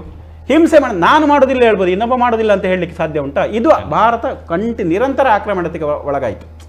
ಮತ್ತು ಮುಸ್ಲಿಂ ರಾಜರು ನಾವು ಮಾತಾಡುವಾಗ ಅವರದನ್ನೆಲ್ಲ ಹಿಂದಿದ್ದು ನೋಡಿದರೆ ಅವರೇನು ಪಕ್ಕಾ ಧರ್ಮ ಬೀರುಗಳಾಗಿರಲಿಲ್ಲ. ಅವರು ಕುಡಿತಾ ಇದ್ರು. ಬಿಜಲ್ ಸ್ವಾಮಿಯವರು ಅದನ್ನ ಅಲ್ಬರೂನಿ ಬೇರೆ ಬೇರೆ ಇತಿಹಾಸಕಾರರು ಬರೆದದ್ದನ್ನು ದಾಖಲಿಸಿದ್ದಾರೆ. ಯಾಕಂದರೆ ಕುಡಿದು ಮತ್ತು ಇಳಿದ ಮೇಲೆ ಆ ಯುದ್ಧಕ್ಕೆ ಹೋಗುವಂಥ ಅರಸರು ಇದ್ರು ಅಂತ ಹೇಳೋದನ್ನು ಡಾಕ್ಟರ್ ಬಿಜಲ್ ಸ್ವಾಮಿಯವರ ಪುಸ್ತಕಗಳಲ್ಲಿ ದಾಖಲಾಗಿದೆ. ಇದು ನಾನು ಉಲ್ಲೇಖ ಮಾತ್ರ ಮಾಡಿದ್ದೇನೆ, ಅದನ್ನು ಬೇರೆ ಭಾಷೆಗಳಲ್ಲಿದ್ದನ್ನು ಬಿಜಲ್ ಸ್ವಾಮಿಯವರು ಕನ್ನಡಕ್ಕೆ ತಂದಿದ್ದಾರೆ. ಹಾಗಾಗಿ ಅಲ್ಲಿ ಕೂಡ ಧರ್ಮಕ್ಕಿಂತ ಇದ್ದದ್ದು ರಾಜಕೀಯ. ಇವತ್ತು ಈ ಧರ್ಮ ಅಂತ ಹೇಳ್ತಾರಲ್ಲ, ಈ ಧರ್ಮ ಅವರಿಗೆ ಚಿರಾಯು ಅಲ್ಲ, ಅವರಿಗೆ ಬೇಕಿರೋದು ರಾಜಕೀಯ. ಹಸೀನಾ ಹೋದ ಮೇಲೆ ಇನ್ನೊಬ್ಬರು ರಾಜಕೀಯಕ್ಕೆ ಬರಬೇಕು, ಅಲ್ಲಿ ರಾಜಕೀಯ ಹಿತಾಸಕ್ತಿ ಇರುವಂಥದ್ದು ಮುಖ್ಯವಾಗಿ ಗಮನಿಸಿದರೆ. ಆ ದೇಶಕ್ಕೂ ಮತ್ತು ಬಾಂಗ್ಲಾ ಮತ್ತು ಭಾರತಕ್ಕಿರುವಂತಹ ದೊಡ್ಡ ಮಟ್ಟಿನ ವ್ಯತ್ಯಾಸಗಳನ್ನು ಪ್ರಮುಖವಾಗಿ ರಾಜಕೀಯ ವಿಚಾರದಲ್ಲಿ ಗಮನಿಸುವುದಾದರೆ, ಅಲ್ಲಿಯ ಸರ್ಕಾರದ ಬಜೆಟ್ಗಳನ್ನು ಒಮ್ಮೆ ಗಮನಿಸುವುದಾದರೆ, ಮುಸಲ್ಮಾನರಿಗಂತ ಒಂದು ಬಜೆಟ್ ಅಥವಾ ಅಲ್ಲಿರುವಂಥ ಅಲ್ಪಸಂಖ್ಯಾತರಿಗಂತ ಒಂದು ಬಜೆಟ್, ಯಾವುದೇ ಅವಕಾಶಗಳನ್ನು ನೀಡೋದಿಲ್ಲ ಆ ಬಜೆಟ್ನಲ್ಲಿ. ಭಾರತದಲ್ಲಿ ಅಂಥ ವ್ಯವಸ್ಥೆಗಳೆಲ್ಲೂ ಕೂಡ ಇಲ್ಲ, ತುಂಬ ವಿರಳ. ಸರ್ಕಾರಿ ಉದ್ಯೋಗಗಳಾಗಿರ್ಬೋದು, ಅದ್ಯಾವುದು ಕೂಡ ಸಿಗುವಂಥ ಅವಕಾಶಗಳು ಕೂಡ ಇಲ್ಲ ಬಾಂಗ್ಲಾದಲ್ಲಿ ಹಿಂದೂಗಳಿಗೆ. ಅಥವಾ ವೇತನ ಆಗಿರ್ಬೋದು, ತಿಂಗಳ ವೇತನ ಅಥವಾ ಸರ್ಕಾರದ ಬಜೆಟ್, ಪ್ರತಿಯೊಂದರಲ್ಲೂ ಕೂಡ ಸರ್ಕಾರ ತಾರತಮ್ಯವನ್ನು ತೋರ್ತಾ ಬಂದಿರುವಂಥದ್ದು. ಈಗ ಪ್ರಮುಖವಾಗಿ ಸರ್ಕಾರಗಳೇ ಈ ವಿಚಾರದಲ್ಲಿ ಅಂದರೆ ಅಲ್ಪಸಂಖ್ಯಾತರ ಮೇಲೆ ದಾಳಿಯನ್ನು ನಡೆಸುವುದಕ್ಕೆ ಪ್ರೇರಣೆಯನ್ನು ನೀಡುವಂಥ ಒಂದು ರಾಜಕೀಯ ವ್ಯವಸ್ಥೆಗಳು ಅಲ್ಲಿ ಕಾಣ್ತಾ ಇರುವಂಥ ಪ್ರಸ್ತುತ. ಇದರ ಪ್ರಮುಖ ಬದಲಾವಣೆಗಳು ಕೂಡ ಈಗ ಏನಾಗುತ್ತೆ ಅನ್ನುವಂಥ ನಿರೀಕ್ಷೆಗಳು ಕೂಡ ಇರುವಂಥದ್ದು. ಪ್ರದೀಪ್ ಅವರೀಗ ನಾಳೆ ಮಂಗಳೂರಲ್ಲಿ ಸಂಬಂಧಪಟ್ಟಂತೆ ಪ್ರತಿಭಟನೆಗೆ ಕರೆಯನ್ನು ನೀಡಿದ್ದೀರಾ. ಹಲವಾರು ಸಂಘಟನೆಗಳು ಕೂಡ ಹಿಂದೂ ಪರವಾಗಿರುವಂಥ ಇದ್ರ ಜೊತೆಗೆ ಬರೀ ಮಂಗಳೂರಲ್ಲಿ ಮಾತ್ರನಾ ಅಥವಾ ರಾಜ್ಯದಾದ್ಯಂತ ಈ ಪ್ರತಿಭಟನೆಯ ಕರೆ ಇದೆಯಾ ಹೇಗೆ ಅಂತ ಹೇಳಿ? ಇದು ದೇಶದಾದ್ಯಂತ ಪ್ರತಿಭಟನೆಗೆ ಕರೆ ನೀಡತಕ್ಕಂಥದ್ದು. ಹ್ಮ್. ಎಲ್ಲ ಜಿಲ್ಲಾ ಕೇಂದ್ರಗಳಲ್ಲಿ ಒಂದು ಕೆಲವು ನಿರ್ದಿಷ್ಟ ದಿನಗಳನ್ನು ಇಟ್ಕೊಂಡು ಎಲ್ಲ ಜಿಲ್ಲಾ ಕೇಂದ್ರಗಳಲ್ಲಿ ಅಲ್ಲಿ ಆ ಸಂಕಷ್ಟದಲ್ಲಿ ಇದ್ದಾರೆ ಅವರಿಗೆ ನಾವು ರಕ್ಷಣೆಗೋಸ್ಕರ ಭಾರತ ಸರ್ಕಾರವನ್ನು ಆಗ್ರಹ ಮಾಡಬೇಕು, ಜೊತೆಗೆ ಅದನ್ನು ಖಂಡನೆ ಮಾಡಬೇಕು ಅಂತ. ಚಿಕ್ಕ ಚಿಕ್ಕ ವಿಷಯ ನಡೆದಾಗ ಎಲ್ಲ ಎಡಚರರು ಅವರು ಇವರು ಬುದ್ಧಿಜೀವಿಗಳು ಪ್ರತಿಭಟನೆಯನ್ನು ಮಾಡಿದ್ದನ್ನು ನೋಡಿದ್ದೇವೆ. ಆದರೆ ಇವರು ಬಾಂಗ್ಲಾ ಪರ ಹಿಂದೂಗಳ ಪರವಾಗಿ ನಿಲ್ಲುವಂಥ ಯಾವ ಸಂಘಟನೆಗಳು ಇಲ್ಲಿ ನಿಲ್ತಾ ಇಲ್ಲ, ಹಿಂದೂ ಪರ ಸಂಘಟನೆಗಳು ಬಿಟ್ಟರೆ. ಹಾಗಾಗಿ ಅವರ ಸಂಕಷ್ಟಕ್ಕೆ ಅವರು ಈ ಸಂಕಷ್ಟದಲ್ಲಿ ಇದ್ದಾರೆ, ಅವರಿಗೆ ಭದ್ರತೆ ಇಲ್ಲ. ಅಲ್ಲಿ ನೋಡ್ತಾ ಇದ್ದೇವೆ ನಾವು, ಕೆಲವೊಂದು ವಾಟ್ಸಪ್ಪಲ್ಲಿ ಬರ್ತಾ ಇದೆ, ಅಲ್ಲಿನ ಸಚಿವರು ಹೇಳಿದ್ರು ಕೂಡ ಅಲ್ಲಿನ ಏನದು ಹಿಂದೂಗಳಿರುವಂತಹ ಜಾಗಗಳಲ್ಲಿ ನೆಟ್ವರ್ಕ್ಗಳನ್ನು ಕಟ್ ಮಾಡ್ತಾ ಇದ್ದಾರಂತೆ, ಯಾವುದೇ ವಾಟ್ಸಪ್ಗಳಲ್ಲಿ ಅಥವಾ ನೆಟ್ವರ್ಕ್ ಸಿಗದಾಗೆ ಮಾಡ್ತಾ ಇದ್ದಾರಂತೆ. ಆ ರೀತಿಯ ವಿಷಯಗಳು ಬರ್ತಾ ಇದೆ. ಆದರೂ ಕೂಡ ನಮಗೆ ಒಂದಷ್ಟು ವಿಚಾರಗಳು ಶೇರ್ ಆಗ್ತಾ ಇದೆ. ಅವರ ಸಂಕಷ್ಟಕ್ಕೆ ನಿಲ್ಲಬೇಕು. ಏನೂ ತಪ್ಪು ಮಾಡದ ಹಿಂದೂಗಳು ಇವಾಗ ಸಂಕಷ್ಟದಲ್ಲಿದ್ದಾರೆ. ಅಷ್ಟೇ ಅಲ್ಲ, ಸರ್ ಹೇಳಿದರು ಆ ಸಂವಿಧಾನವನ್ನು ಬದಲು ಮಾಡಬೇಕಿತ್ತು ಅಂತ. ಮೂಲಭೂತವಾದ ಈ ಮುಸ್ಲಾಂ ಸಂಘಟನೆಗಳಿಗೆ ಶರಿಯತ್ ಬಿಟ್ಟರೆ ಮತ್ತೆ ಯಾವುದನ್ನು ಒಪ್ಪಲ್ಲ ಅವರು, ಯಾವುದನ್ನು ಒಪ್ಕೊಳ್ಳಿಕ್ಕೂ ಸಾಧ್ಯ ಇಲ್ಲ. ಹಾಗಾಗಿ ಅವಳಿಗೆ ಫೈನಲ್ ಆಗಬೇಕಾಗಿರೋದು ಶರಿಯತ್ ಮಾತ್ರ. ಹಾಗಾಗಿ ಕಾಫಿರರನ್ನು ಅವರಿಗೆ ಕೊಲ್ಲಬೇಕು, ಅವರು ಒಂದು ಭೋಗದ ವಸ್ತು ಥರ ನೋಡಬೇಕು. ಇದ್ದದ್ದು ಎಲ್ಲ ಕಡೆ ಎಲ್ಲೂ ನೋಡಿ, ಇವಾಗ ಇಡೀ ಪ್ರಪಂಚದಲ್ಲಿ ಮೂಲಭೂತವಾದಿ ಏನು ಇಸ್ಲಾಮಿಕ್ಗಳಿದ್ದಾರೆ, ಅಲ್ಲಿ ಯಾರೂ ಕೂಡ ಅಲ್ಪಸಂಖ್ಯಾತರು ಅಥವಾ ಮೂರ್ತಿ ಪೂಜಕರು ಹಿಂದೂಗಳಾಗಿರ್ಬೋದು, ಬುದ್ಧಿಸ್ಟ್ ಆಗಿರ್ಬೋದು, ಕ್ರಿಶ್ಚಿಯನ್ರು ಸೇಫ್ ಅಲ್ಲ, ಖಂಡಿತ ಅಲ್ಲ. ನಾವು ಇಷ್ಟು ಓದಿದ್ದೇವೆ, ಇವಾಗ ನಮ್ಮ ಕಣ್ಣೆದುರು ನೋಡುವಂತಾಗಿದೆ ಬಾಂಗ್ಲಾದ ಸ್ಥಿತಿ. ಎಷ್ಟು ಸುಳ್ಳು ಇದ್ರೂ ಕೂಡ 28% ಇದ್ದಂತಹ ಹಿಂದೂಗಳ ಪರಿಸ್ಥಿತಿ ಇವತ್ತು 7% ಬಂದು ನಿಂತಿದೆ. ಇದರಲ್ಲೇ ಗೊತ್ತಾಗುತ್ತೆ. ಚಿಕ್ಕ ಚಿಕ್ಕ ಹೆಣ್ಣು ಮಕ್ಕಳನ್ನ ಅಪಹರಣ ಮಾಡಿ ಮದುವೆ ಆಗುವುದು ನಿರಂತರವಾಗಿ ನಡೀತಾ ಇದೆ. ಅದಕ್ಕೋಸ್ಕರ ಎಲ್ಲವನ್ನ ನಿಲ್ಲಬೇಕು. ಭಾರತ ಸರ್ಕಾರ ಇದರ ಬಗ್ಗೆ ಕ್ರಮ ಕೈಗೊಳ್ಳಬೇಕು ಅಂತ ನಾಳೆ ಪ್ರತಿಭಟನೆ ನಡೆಯಲಿಕ್ಕಿದೆ. ದಕ್ಷಿಣ ಕನ್ನಡ ಜಿಲ್ಲೆಯ ಎಲ್ಲ ಭಾಗಗಳಿಂದ ಕೂಡ ಇದರಿಂದ ಈ ನಮ್ಮ ಹಿಂದೂ ಕಾರ್ಯಕರ್ತರು, ನಮ್ಮ ಹಿಂದೂ ಬಾಂಧವರು ಹೆಚ್ಚಿನ ಸಂಖ್ಯೆಯಲ್ಲಿ ಸೇರಲಿಕ್ಕಿದ್ದಾರೆ. ಅಂಬೇಡ್ಕರ್ ವೃತ್ತದಿಂದ ಜ್ಯೋತಿಯಿಂದ ಮೆರವಣಿಗೆ ನಡೆದು ಆಮೇಲೆ ಮಿನಿ ವಿಧಾನಸೌಧದ ಎದುರುಗಡೆಗೆ ಪ್ರತಿಭಟನಾ ಸಭೆ ನಡೆಯಲಿಕ್ಕಿದೆ. ನಾಳೆ ಸುಮಾರು ಸಹಸ್ರಕ್ಕೂ ಒಂದು 5,000 ಹತ್ತಿರ ಸಂಖ್ಯೆ ಬರುವಂಥ ನಿರೀಕ್ಷೆ ಇದೆ. ಬಂಧುಗಳು ಇದನ್ನು ಹೆಚ್ಚಾಗಿ ಗಮನ ಹರಿಸಬೇಕು. ನಾಳೆ ಹಿಂದೂಗಳು ಒಂದಾಗದಿದ್ದಲ್ಲಿ ಮಂಗಳೂರೇನು ದೂರ ಇಲ್ಲ, ಇಂತಹ ಸಂಕಷ್ಟಕ್ಕೆ ಹೆಚ್ಚಾಗ್ತಾ ಇದ್ದಾರೆ. ಯಾವಾಗ ಇಸ್ಲಾಮಿಕ್ ಪ್ರಾಬಲ್ಯ ಜಾಸ್ತಿ ಆಗುತ್ತೋ ಆವಾಗ ಹಿಂದೂಗಳು ಬದುಕಲಿಕ್ಕೆ, ಅಲ್ಪಸಂಖ್ಯಾತರು ಬದುಕಲಿಕ್ಕೆ ಅಥವಾ ಏನು ಮೂರ್ತಿ ಪೂಜರಿಗೂ ಬದುಕಲಿಕ್ಕೆ ತುಂಬ ಕಷ್ಟ. ಇದನ್ನು ಮನಗಾಣಬೇಕು. ಎಲ್ಲರೂ ಹಿಂದೂಗಳ ಪ್ರತಿಭಟನೆಯಲ್ಲಿ ಭಾಗವಹಿಸಬೇಕು ಅಂತ ವಿನಂತಿಯನ್ನು ಮಾಡ್ತಾ ಇದ್ದಾನೆ. ಓಕೆ ಓಕೆ ಒಂದು ದೂರವಾಣಿ ಕರೆ ಇದೆ. ಹಲೋ ಹಲೋ ಹಲೋ, ಕೇಳಿಸ್ತಾ ಇದೆ sir? Yes, TV volume mute ಮಾಡಿ ಸರ್ ದಯವಿಟ್ಟು, ನಂತರ ಫೋನ್ನಲ್ಲಿ ಮಾತಾಡಿ. ಎಸ್, ಹೇಳಿ. ಓಕೆ ಓಕೆ, ಧನ್ಯವಾದ. ಪ್ರಮುಖವಾಗಿ ಈಗ ಇಸ್ಕಾನನ್ನು ಮೂಲಭೂತವಾದಿ ಸಂಘಟನೆ ಅನ್ನುವಂಥ ರೀತಿಯಲ್ಲಿ ಏನು ಬಾಂಗ್ಲಾ ಸರ್ಕಾರ ಅಥವಾ ಬಾಂಗ್ಲಾದ ಮೂಲಭೂತವಾದಿಗಳು, ಪ್ರಮುಖವಾಗಿ ಅವರೇ ಮೂಲಭೂತವಾದಿಗಳು, ಆದರೆ ಇಸ್ಕಾನನ್ನು ಮೂಲಭೂತ ಸಂಘಟನೆ ಅನ್ನುವಂಥ ರೀತಿಯಲ್ಲಿ ಬಿಂಬಿಸ್ತಾ ಇದೆ. ಆದರೆ ಬಾಂಗ್ಲಾದಲ್ಲಿ ಇಸ್ಕಾನ್ ಮಾಡಿರುವಂತಹ ಕೆಲವೊಂದು ವಿಚಾರಗಳನ್ನು ಗಮನಿಸುವುದಾದರೆ, ಒಂದು ಹೊತ್ತಿನ ಊಟಕ್ಕೂ ಕೂಡ ಗತಿಯಿಲ್ಲದಂತಹ ಸಂದರ್ಭದಲ್ಲಿ ಪ್ರಮುಖವಾಗಿ ಈ ವಿಚಾರವನ್ನು ಮೆನ್ಷನ್ ಮಾಡಲೇಬೇಕಾಗುತ್ತೆ. ಪಾಕಿಸ್ತಾನದ ಕಪಿಮುಷ್ಟಿಯಿಂದ ಭಾರತದ ಸಹಾಯದ ಮುಖಾಂತರ ಯಾವಾಗ ಸ್ವಾತಂತ್ರ್ಯವನ್ನು ಪಡೆದುಕೊಳ್ಳುತ್ತೆ ಬಾಂಗ್ಲಾ, ಆ ಸಂದರ್ಭದಲ್ಲಿ ಒಂದೊತ್ತಿನ ಊಟಕ್ಕೂ ಕೂಡ ಪರದಾಡ್ತಾ ಇರುವಂಥ ಸಂದರ್ಭದಲ್ಲಿ ಇದೇ ಇಸ್ಕಾನ್ ಬಾಂಗ್ಲಾದಲ್ಲಿ ಕೆಲವೊಂದು ಕನ್ಸರ್ಟ್ಗಳನ್ನು ಮಾಡಿ ಸೇವ್ ಬಾಂಗ್ಲಾದೇಶ್ ಅನ್ನುವಂತಹ ಟೈಟಲ್ನ ಮುಖಾಂತರ ಕಾರ್ಯಕ್ರಮಗಳನ್ನು ಸಂಯೋಜನೆ ಮಾಡಿ ಹಲವಾರು ಲಕ್ಷ ಹಣಗಳನ್ನು ಕೂಡಿಟ್ಟು ಅಲ್ಲಿಯ ಪ್ರದೇಶದ ಜನರಿಗೆ ಆಹಾರ ಮತ್ತು ವಸ್ತುಗಳನ್ನು ನೀಡುವಂಥ ವ್ಯವಸ್ಥೆಗಳನ್ನು ಮಾಡಿತ್ತು. ಇವತ್ತಿಗೂ ಕೂಡ ಬಾಂಗ್ಲಾದಲ್ಲಿ 1 ಲಕ್ಷಕ್ಕೂ ಅಧಿಕ ಜನರಿಗೆ ಪ್ರತಿನಿತ್ಯವೂ ಕೂಡ ಅನ್ನವನ್ನು ನೀಡ್ತಾ ಇದೆ ಇಸ್ಕಾನ್. ಪ್ರತಿನಿತ್ಯವೂ ಕೂಡ 1 ಲಕ್ಷಕ್ಕಿಂತಲೂ ಅಧಿಕ ಜನರಿಗೆ, ಮತ್ತು ವೃದ್ಧಾಶ್ರಮ ಆಗಿರ್ಬೋದು, ಅನಾಥಾಶ್ರಮಗಳಾಗಿರ್ಬೋದು, ಮತ್ತು ಅನೇಕ ಕೆಲಸ ಕಾರ್ಯಗಳನ್ನು ಕೂಡ ಮಾಡ್ತಾ ಇದೆ. ಆ್ಯಂಡ್ ಪ್ರತಿ ವರ್ಷವೂ ಕೂಡ ಬಾಂಗ್ಲಾದೇಶದಲ್ಲಿ ಇಸ್ಲಾಂ ಧರ್ಮದ ಕಾರ್ಯಕ್ರಮದಂದು ಇಫ್ತಾರ್ ಕೂಟಗಳನ್ನು ಕೂಡ ಇದೇ ಇಸ್ಕಾನ್ ನಡೆಸಿಕೊಂಡು ಬರುತ್ತೆ. ಆದರೆ ಇಷ್ಟೆಲ್ಲ ಸಹಾಯವನ್ನು ಪಡೆದ ಬಳಿಕವೂ ಕೂಡ ಪ್ರಸ್ತುತ ಈಗ ಅದೇ ಇಸ್ಕಾನ್ನ ಮೇಲೆ ಮೂಲಭೂತವಾದಿ ಸಂಘಟನೆ ಅನ್ನುವಂಥ ರೀತಿಯಲ್ಲಿ ಆರೋಪವನ್ನು ಬಾಂಗ್ಲಾ ಮಾಡ್ತಾ ಇರುವಂಥದ್ದು. ಜನ್ಮ ಸರ್, ಪ್ರಮುಖವಾಗಿ ಅಲ್ಲಿ ಆಡಳಿತ ವ್ಯವಸ್ಥೆನೇ ಪ್ರಮುಖವಾಗಿ ಇದಕ್ಕೆ ಹುನ್ನಾರವನ್ನು ಮಾಡ್ತಾ ಇದೆ ಅಂತ ಅನಿಸ್ತಾ ಇದೆಯಾ ಅಂತ ಬ್ಯಾಕ್ಗ್ರೌಂಡ್ ಆಗಿ, ಜನರನ್ನ ಪ್ರಚೋದನೆ ಮಾಡ್ತಾ ಇರುವಂಥದ್ದು? ಮುಖ್ಯವಾಗಿ ಯಾಕೆ ಚಿನ್ಮಯ ಕೃಷ್ಣದಾಸ್ ಅವರನ್ನೇ ಬಂಧಿಸಲಾಯಿತು? ಸ್ಪೆಷಲ್ ಮುಖ್ಯವಾಗಿ ಯಾಕೆ ಆರೋಪ ಏನಂತಂದರೆ, ಆಗ ಮೊದಲು ನಾನು ಹೇಳಿದೆ, ರಾಷ್ಟ್ರಧ್ವಜಕ್ಕಿಂತ ಮೇಲೆ ಅವರು ಧರ್ಮಧ್ವಜವನ್ನು ಹಾರಿಸಿದ್ರು ಅಂತ ಹೇಳುವಂಥದ್ದು. ಇವತ್ತು ಭಾರತದ ವಿದೇಶಾಂಗ ಸಚಿವಾಲಯ ಅಲ್ಪಸಂಖ್ಯಾತ ಅಲ್ಲಿ ಏನು ವಿದ್ಯಮಾನ ನಡೀತಿದೆಯೋ ಅದಕ್ಕೆ ಒಂದು ಖಂಡನೆ ವ್ಯಕ್ತಪಡಿಸಿದೆ ಮತ್ತು ಅದನ್ನು ತಾವು ಸರಿ ಮಾಡಿ ಅಂತ ರಾಜತಾಂತ್ರಿಕ ಭಾಷೆಯಲ್ಲಿ ಹೇಳಿದೆ. ಅಂದರೆ ನಾವು ಮಾತಾಡೋ ಭಾಷೆಯಲ್ಲಿ ಸರ್ಕಾರಗಳು ಅಥವಾ ಅದರ ವಿದೇಶಾಂಗ ಸಚಿವಾಲಯಗಳು ಮಾತಾಡೋದಿಲ್ಲ. ಅಲ್ಪಸಂಖ್ಯಾತ ಸಮುದಾಯವನ್ನು ಗುರಿಯಾಗಿ ನಡೆಸುತ್ತಿರುವ ದಾಳಿಯ ಬಗ್ಗೆ ಭಾರತ ಸರ್ಕಾರ ಕಳವಳ ವ್ಯಕ್ತಪಡಿಸಿದೆ. ಚಿನ್ಮಯ ಕೃಷ್ಣದಾಸ್ ಅವರಿಗೆ ಜಾಮೀನು ನಿರಾಕರಣೆ ಒಂದು ದುರದೃಷ್ಟಕರ ಸಂಗತಿ ಅಂತ ಹೇಳಿದೆ. ಹಿಂದೂಗಳ ಸುರಕ್ಷೆ ಭದ್ರತೆಯನ್ನು ಖಾತ್ರಿಪಡಿಸಿ ಅಂತ ಬಾಂಗ್ಲಾದೇಶದ ಮಧ್ಯಂತರ ಸರ್ಕಾರಕ್ಕೆ ಹೇಳಿದೆ. ಈಗ ಒಂದು ಜ್ವಲಂತವಾದ ಪ್ರಶ್ನೆ, ಅಂದರೆ ಬಹಳ ಮುಖ್ಯವಾದ ಪ್ರಶ್ನೆ, ಯಾಕೆ ಬಾಂಗ್ಲಾದೇಶದ ಮಧ್ಯಂತರ ಸರ್ಕಾರಕ್ಕೆ ಕೃಷ್ಣದಾಸ್ ಅವರ ಮೇಲೆ ಇಷ್ಟು ದ್ವೇಷ? ಮುಖ್ಯ ಇದ್ದದ್ದೇನಂತಂದ್ರೆ, ಸಂತನ ಮೇಲೂ ಕೂಡ ಸ್ಪೆಷಲ್, ಯಾವುದೇ ರಾಜಕೀಯ ವ್ಯಕ್ತಿ ಅಲ್ಲ. 1983ರಲ್ಲಿ ಬಾಂಗ್ಲಾದೇಶ ಸರ್ಕಾರ ಹಿಂದೂ ಕಲ್ಯಾಣ ಟ್ರಸ್ಟ್ ಅಂತ ಒಂದು ರಚನೆ ಮಾಡ್ತದೆ. ಇದು ಅಲ್ಪಸಂಖ್ಯಾತರನ್ನು ತೃಪ್ತಿಪಡಿಸಲಿಕ್ಕೆ ಮಾಡಿದಂಥ ಒಂದು ವ್ಯವಸ್ಥೆ. ಅಲ್ಪಸಂಖ್ಯಾತರ ಹಕ್ಕುಗಳನ್ನು ಸರ್ಕಾರ ರಕ್ಷಿಸ್ತದೆ, ಸರ್ಕಾರ ಅವರಿಗೆ ರಕ್ಷಣೆ ಕೊಡ್ತದೆ.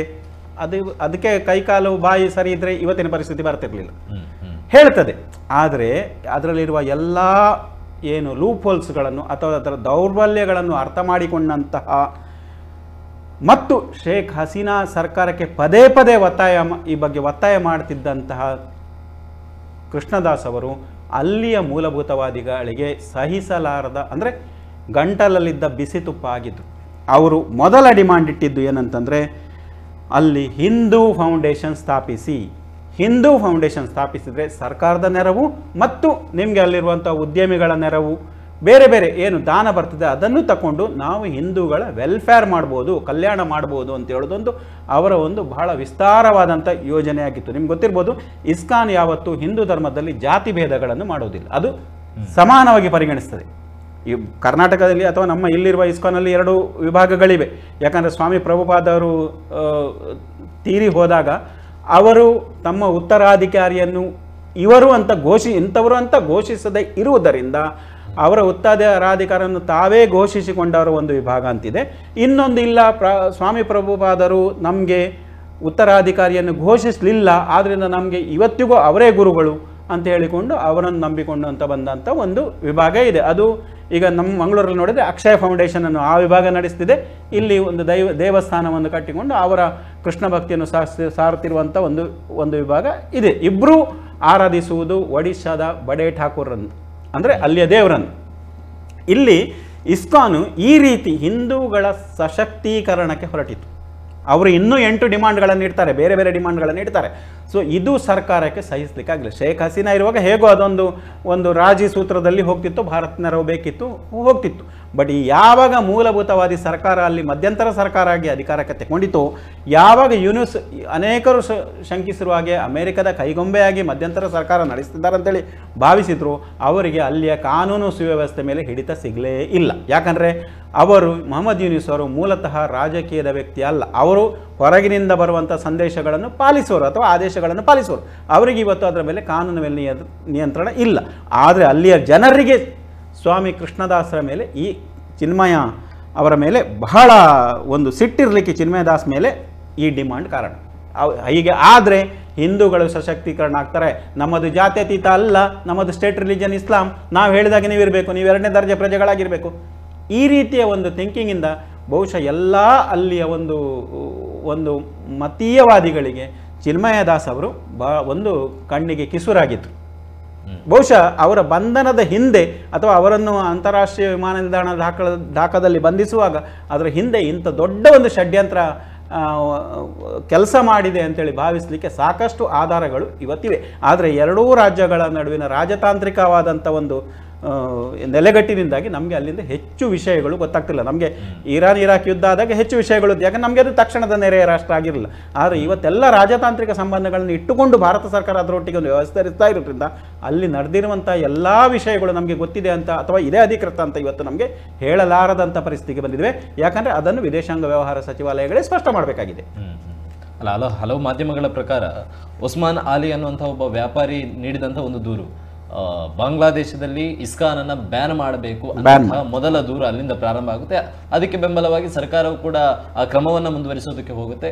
ಇದರ ವಿರುದ್ಧವಾಗಿ ಅಲ್ಲಿ ಅಲ್ಪಸಂಖ್ಯಾತರು ಹೋರಾಟವನ್ನು ಮಾಡ್ತಾರೆ, ಪ್ರತಿಭಟನೆಯನ್ನು ಮಾಡ್ತಾರೆ. ಆ ಪ್ರತಿಭಟನೆಯ ಕಿಚ್ಚು ದೊಡ್ಡದಾಗ್ತದೆ, ಅನೇಕ ಪ್ರತಿಭಟನೆಗಳು ನಡೀತಾ ಬರುತ್ತೆ. ಈ ಪ್ರತಿಭಟನೆಯ ರೂವಾರಿ ಆಗಿರುವಂಥದ್ದು ಚಿನ್ಮಯ್ ಕೃಷ್ಣದಾಸ್ ಬ್ರಹ್ಮಚಾರಿ. ಸೊ ಇವರನ್ನು ಟಾರ್ಗೆಟ್ ಮಾಡಿತ್ತು ಸರ್ಕಾರನೂ ಕೂಡ. ಆದರೆ ಈ ಒಂದು ಸಂದರ್ಭದಲ್ಲಿ ಆ ವ್ಯಾಪಾರಿಯ ಮೇಲೆ ಅಥವಾ ವ್ಯಾಪಾರಿಯ ಅಂಗಡಿಯ ಮೇಲೂ ಕೂಡ ದಾಳಿ ಆಗುತ್ತೆ.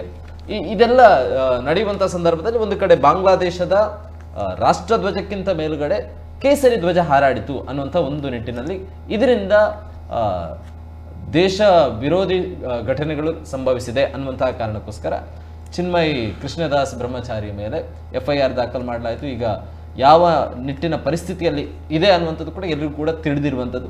ಇದರ ಮುಂದಿನ ಬೆಳವಣಿಗೆ ಏನಾಗುತ್ತೆ ಅನ್ನುವಂಥದ್ದು ಕೂಡ ಪ್ರಮುಖವಾಗಿರುವಂಥದ್ದು. ಭಾರತ ಈ ವಿಚಾರದಲ್ಲಿ ಯಾವ ರೀತಿಯ ನಡೆಯನ್ನು ಇಟ್ಟುಕೊಳ್ಳುತ್ತೆ ಅಥವಾ ಮುಂದಿನ ಕ್ರಮಗಳು ಏನು ಅನ್ನುವಂಥದ್ದು ಕೂಡ ಕುತೂಹಲ ಆಗಿರುವಂಥದ್ದು, ವೇಟ್ ಮಾಡಲೇಬೇಕಾಗಿರುವಂಥದ್ದು.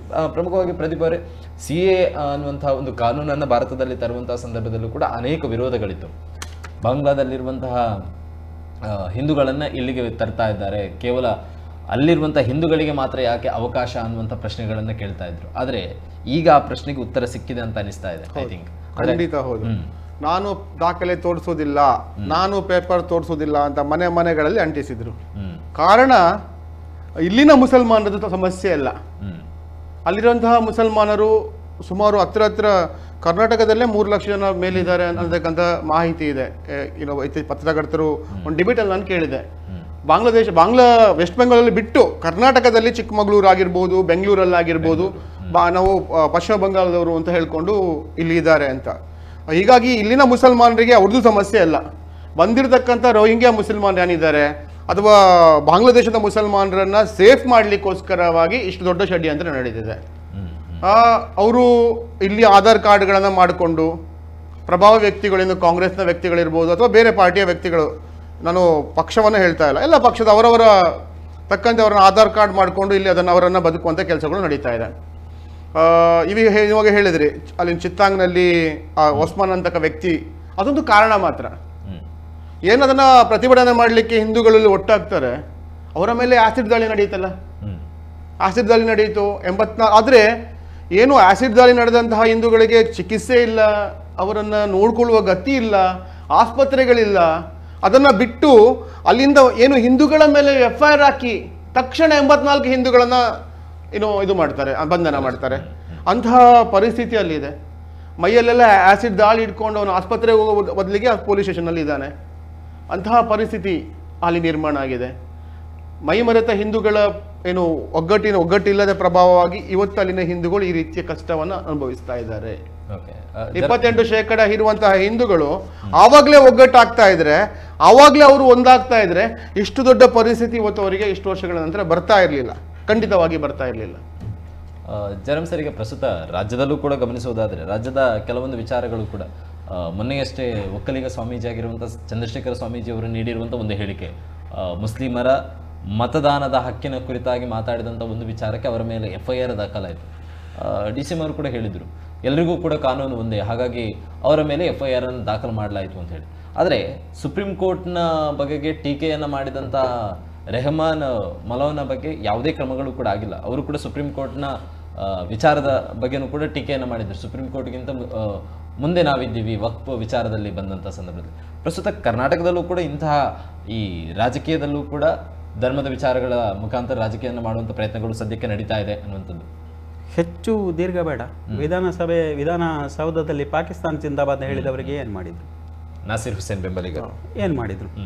ಆದ್ದರಿಂದ ಇಲ್ಲಿ ಒಬ್ಬರ ಓಲೈಕೆ, ಒಬ್ಬರ ತುಷ್ಟೀಕರಣ ನಿರಂತರವಾಗಿ ನಡ್ಕೊಂಡು ಬಂದಿದೆ.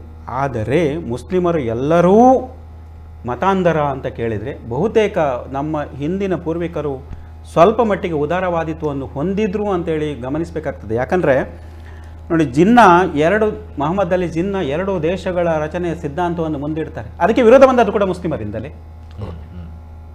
ಆಗ ಮುಸ್ಲಿಂ ಲೀಗ್ ಸಮಾವೇಶ ಲಾಹೋರಲ್ಲಿ ನಡೀತದೆ, ವಿಭಜನೆಗೆ ಮೊದಲು ನಡೆಯುವಂಥದ್ದು. ಆಗ ಮುಸ್ಲಿಮರಾಗಿದ್ದರು ಕೂಡ, ಕಾಂಗ್ರೆಸ್ ಅಧ್ಯಕ್ಷರಾಗಿದ್ದರು, ಅವರು ಮುಸ್ಲಿಮರಾಗಿದ್ದರು. ಮೌಲಾನಾ ಅಬ್ದುಲ್ ಕಲಾಂ ಆಜಾದ್ ಅವರು ಮುಸ್ಲಿಮರಿಗೆ ಪ್ರತ್ಯೇಕ ದೇಶದ ರಚನೆಯನ್ನು ವಿರೋಧ ಮಾಡಿದರು. ಯಾಕಂದರೆ ನಾವು ಒಟ್ಟಿಗೆ ಬದುಕಲಿಕ್ಕೆ ಸಾಧ್ಯ ಇದೆ ಅಂತ ಹೇಳಿದರು. ಆ ವಿವೇಕ ಇವತ್ತು ನೀವು ಬೆಳಗ್ಗೆ ಎದ್ದು ಕೂಡ ನೀವು ಧರ್ಮ ಶಿಕ್ಷಣ ಬೋಧಿಸ್ತೀರಲ್ಲ, ಅಲ್ಲಿ ಈ ವಿವೇಕ ಕೊಟ್ಟರೆ ಬಹುತೇಕ ಇವತ್ತು ಇರುವ ಮೂಲಭೂತದಲ್ಲಿ ಒಂದು 50% ನಿವಾರಣೆ ಆಗ್ತದೆ. ಆಗ ಆರಂಭದಲ್ಲಿ ಹೇಳಿದ್ರು ಶರಿಯತ್ ಕಾನೂನನ್ನು ಅವರು ಒಪ್ಪುತ್ತಾರ, ನಿಮಗೆ ಸವಲತ್ತುಗಳು ಬೇಕು, ನಿಮ್ಮ ಕಾನೂನು ಏನು ಹೇಳ್ತದೆ, ಕದ್ದವನ ಕೈ ಕಡಿ ಅಂತ ಹೇಳ್ತದೆ, ಆ ಕಾನೂನು ನೀವು ಒಪ್ತೀರಾ?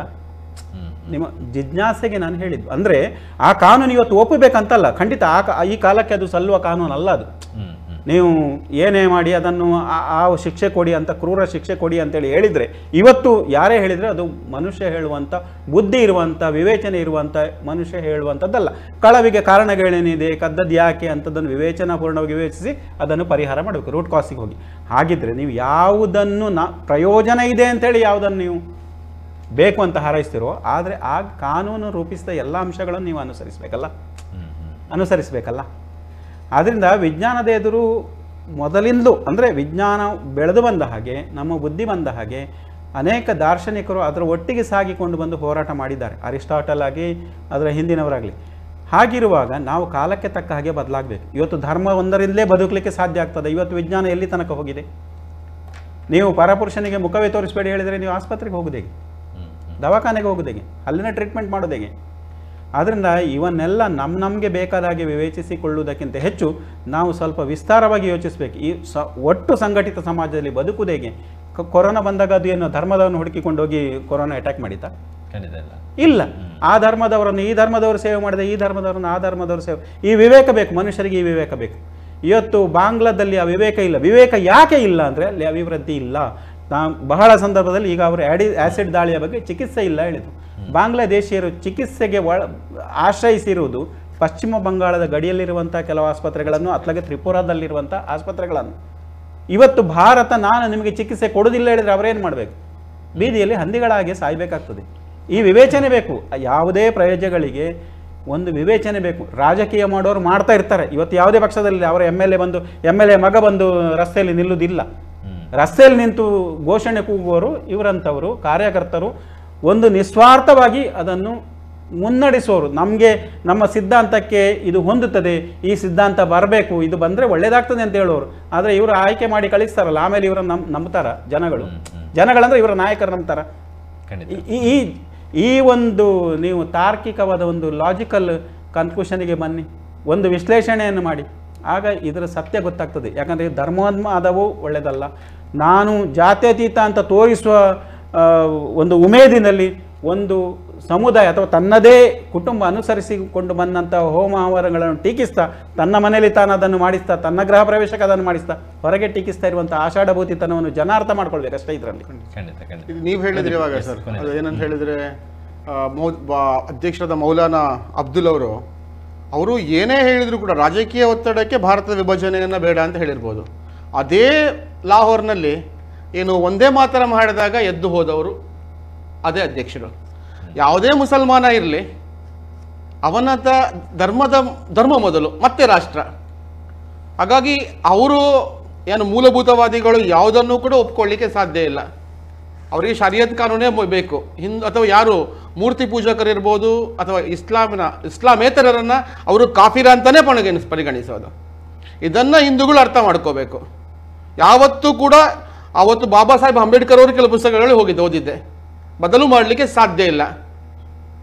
ಯಾವುದೋ ದೇಶದ ಒಬ್ಬ ಮುಸಲ್ಮಾನ ಇಲ್ಲಿ ಬಂದರೆ ಅವರನ್ನು ಒಪ್ಕೊಳ್ತಾರೆ, ಆದರೆ ಖಂಡಿತವಾಗಿ ಮುಸ್ಲಿಮೇತರರನ್ನು ಅವರು ಎಷ್ಟು ದೊಡ್ಡದಾದರೂ ಒಪ್ಕೊಳ್ಳಿಕ್ಕೆ ಸಾಧ್ಯ ಇಲ್ಲ.